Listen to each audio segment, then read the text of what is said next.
معزز ماں بہنوں، اسلام نے عورت کی بعض فطری کمزوریوں اور اس کے بعض مجبوریوں کے پیش نظر اسے کئی احکامات میں رخصت بھی دی ہے، اور اسے اس کی طاقت سے بڑھ کر کسی بھی چیز کا پابند نہیں بنایا۔ حالت حیض میں روزے اور نماز اس کے لیے معاف کر دیے گئے۔ حالت حیض میں جو نمازیں رہ گئی ہے اس کی قضا بھی نہیں ہے، صرف روزوں کی قضا کرنا لازم ہے۔ حالت حیض میں طواف وداع جو واجبات حج میں سے ہے معاف ہو جاتا ہے۔ حمل اور رضاعت کے دنوں میں روزے قضا کرنے کی رخصت دی گئی۔ اس پر نماز جمعہ بھی فرض نہیں۔ نماز بجماعت کے لیے مسجد میں حاضری لازم نہیں۔ نماز جنازے میں شرکت اس کے لیے ضروری نہیں۔ جہاد بھی فرض نہیں۔ معزز ماں بہنوں، رخصت اس بات کی دلیل ہے کہ اسلام نے عورت کو ہرگز بھی فراموش نہیں کیا اور نہ ہی اس کی طاقت سے بڑھ کر اسے کسی بھی بات کا مکلف بنایا ہے۔ بے شک اسلام عورت کو نہایت ہی وسیع حقوق دیا ہے۔ معزز ماں بہنوں، اللہ تعالیٰ کی نظر میں مرد اور عورت دونوں مساوی درجہ رکھتے ہیں۔ جو کام مردوں کو کرنے کا حکم دیا گیا وہی کام عورتوں کو بھی کرنے کا حکم دیا گیا۔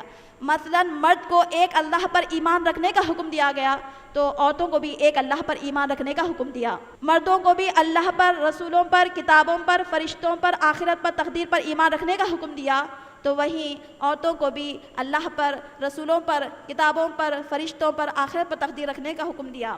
جتنے بھی عبادتیں ہیں، عبادتوں پر عمل کا طریقہ مردوں اور عورتوں دونوں کے لیے اللہ تعالیٰ نے ایکول رکھا ہے۔ نماز، روزہ، زکوٰۃ، حج کی ادائیگی کا حکم مردوں اور عورتوں دونوں کے لیے ایکول ہے۔ اس سے یہ بات ہم کو معلوم ہوتی ہے کہ اسلام نے عورت کو کبھی بھی کم نہیں سمجھا۔ معزز ماں بہنوں، اللہ سبحانہ تعالیٰ نے جتنے احکامات دیے ہیں، جتنے عبادات دیے ہیں، عبادت پر عمل کا طریقہ مردوں اور عورتوں دونوں کے لیے ایکول ہے۔ جتنے بھی سزائیں اللہ تعالیٰ نے قرآن مجید میں بتائے ہیں وہ مردوں اور عورتوں دونوں کے لیے ایکول ہے۔ اللہ تعالیٰ فرماتے ہیں چوری کرنے والے مرد اور عورت کے ہاتھ کاٹ دو، زنا کرنے والے مرد اور عورت کو 100 کوڑے لگاؤ۔ قتل قصاص میں مرد کے بدلے مرد اور عورت کے بدلے عورت قتل کی جائے گی۔ جتنے بھی نیکی کے کام ہیں، نیکی کا اجر و ثواب اللہ تعالیٰ کے نزدیک مرد اور عورت دونوں کے لیے ایکول ہے۔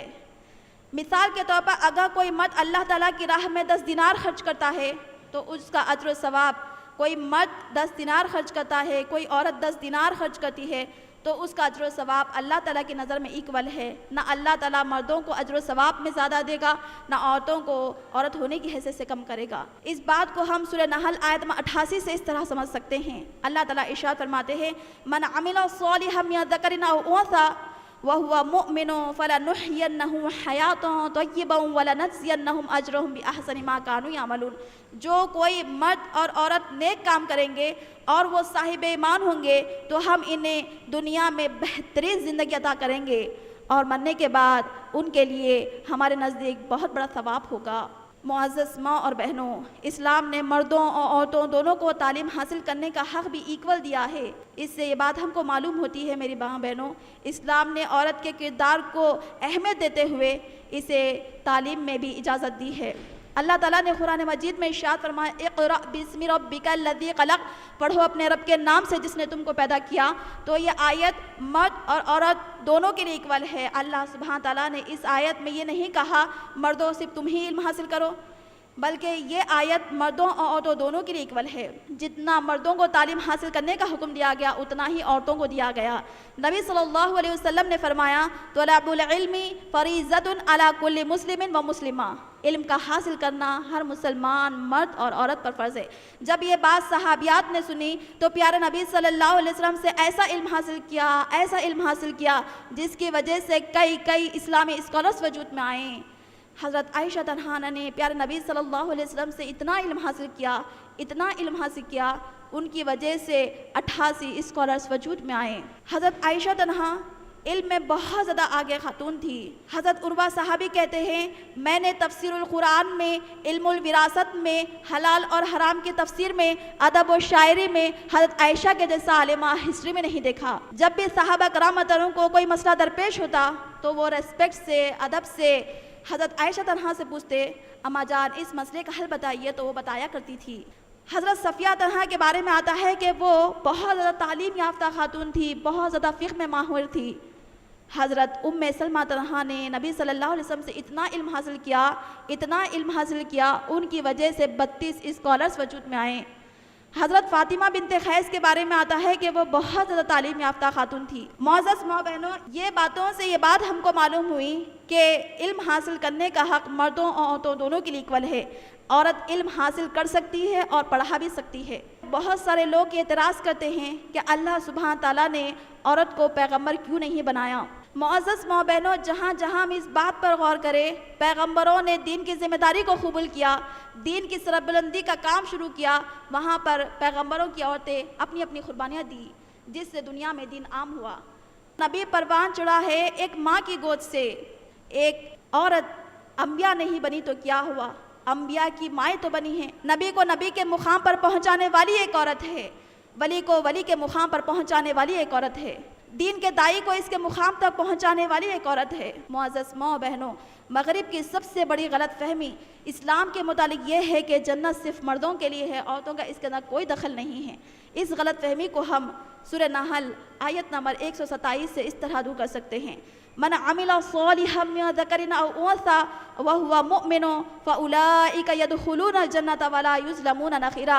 جو کوئی مرد نیک کام کریں گے، جو کوئی عورت نیک کام کریں گے اور وہ صاحب ایمان ہوں گے تو ہم ان دونوں کو جنت میں داخل کریں گے اور ان کے ساتھ کچھ بھی ظلم نہیں کیا جائے گا۔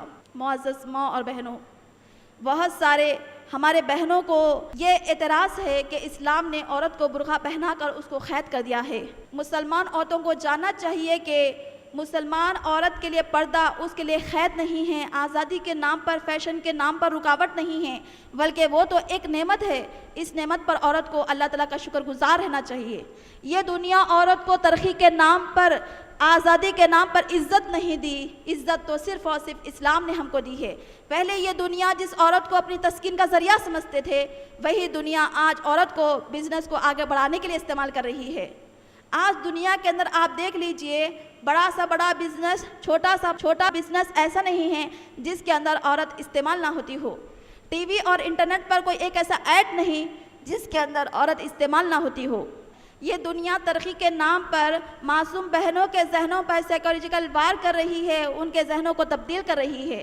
یہ دنیا عورت کو ترقی کے نام پر، عزت کے نام پر اس کا محافظ پردہ چھین رہی ہے اور اسے میدانوں میں لا کر، گلیوں میں لا کر، نمائش میں لا کر کھڑا کر رہی ہے۔ یہ دنیا مطلب کے لیے عورت کا استعمال کر رہی ہے، بزنس کو آگے بڑھانے کے لیے اس کا استعمال کر رہی ہے۔ بزنس کے نام پر، ترقی کے نام پر، آزادی کے نام پر اس کا محافظ پردہ چھین رہی ہے۔ حالانکہ اللہ سبحانہ تعالیٰ عورتوں کو یہ حکم دیے ہے وَقَرْنَ فِي بُيُوتِكُنَّ کہ عورتیں اپنے گھروں میں ٹکی رہے۔ جتنا عورت کو گھر کے اندر رہنے کا حکم دیا گیا تھا، اتنا ہی اسے گھر کے باہر لا کر کھڑا کر دیا گیا۔ معزز ماں بہنوں، نبی صلی اللہ علیہ وسلم فرماتے ہیں کہ عورت کا اصل گھر، اصل ٹھکانہ اس کا گھر ہے۔ جتنا عورت کو گھر کے اندر رہنے کا حکم دیا گیا تھا، اتنا ہی اسے باہر لا کر کھڑا کر دیا گیا۔ صلی اللہ علیہ وسلم نے فرمایا، بہترین عورت وہ ہے کہ اس عورت پر اجنبی کی نظر نہ پڑ سکے، اور بہترین عورت وہ ہے اجنبی مرد اس کو نہ دیکھ سکے۔ اللہ سبحانہ تعالیٰ نے ہمارے لیے پردے کا حکم تاکیدی طور پر کیا ہے۔ اب برقع ہمارے لیے چوائس نہیں ہے کہ جو عورت پردہ کرنا چاہتی ہے کرے، بلکہ یہ اللہ تعالیٰ کا تاکیدی حکم ہے۔ جو ہماری بہنیں پردہ نہیں کرتی ان کو جان لینا چاہیے کہ پردہ ہمارے لیے چوائس نہیں، بلکہ اللہ تعالیٰ کا خاص طور پر ہمارے لیے حکم یہی ہے۔ شریعت ہماری فطرت کو اچھی طریقے سے جانتی ہے، ہماری فطرت میں یہ چیز رکھی گئی ہے کہ عورت پردہ کرنا۔ اللہ تعالیٰ ہم کو تاکیدی حکم کرتے ہیں وَقَرْنَ فِي بُيُوتِكُنَّ کہ عورتیں اپنے گھروں میں ٹکی رہے۔ عورت کا اصل زیور، عورت کا اصل ٹھکانہ اس کا گھر بتایا گیا ہے۔ معزز ماں بہنوں، گھر کے باہر بغیر ضرورت کے نہیں جانا چاہیے۔ اگر ضرورت پڑی تو اسلام اس کے ساتھ ایک کنڈیشن رکھتا ہے، وہ ہے برقع پہن کر جانا ہے۔ قرآن مجید میں برقعے کے لیے واضح ہمارے لیے حکم آیا ہے۔ سورہ احزاب آیت نمبر 59 اللہ تعالیٰ ارشاد فرماتے ہیں، یا ایھا النبی قل لازواجک وبناتک ونساء المؤمنین یدنین علیہن من جلابیبہن۔ اے نبی صلی اللہ علیہ وسلم، اپنی بیویوں، بیٹیوں، صاحبزادیوں اور سارے مسلمان عورتوں سے کہہ دیجئے کہ وہ اپنے اوپر جلباب کو ڈال لیا کرے۔ نبی صلی اللہ علیہ وسلم خاص طور پر پردے کی تاکید فرمائے ہیں۔ نبی صلی اللہ علیہ وسلم فرماتے ہیں، جب عورت بے پردہ ہو کر گھر کے باہر نکلتی ہے تو شیطان کی صورت میں سامنے ہوتی ہے اور شیطان کی صورت میں گھر کو واپس ہوتی ہے۔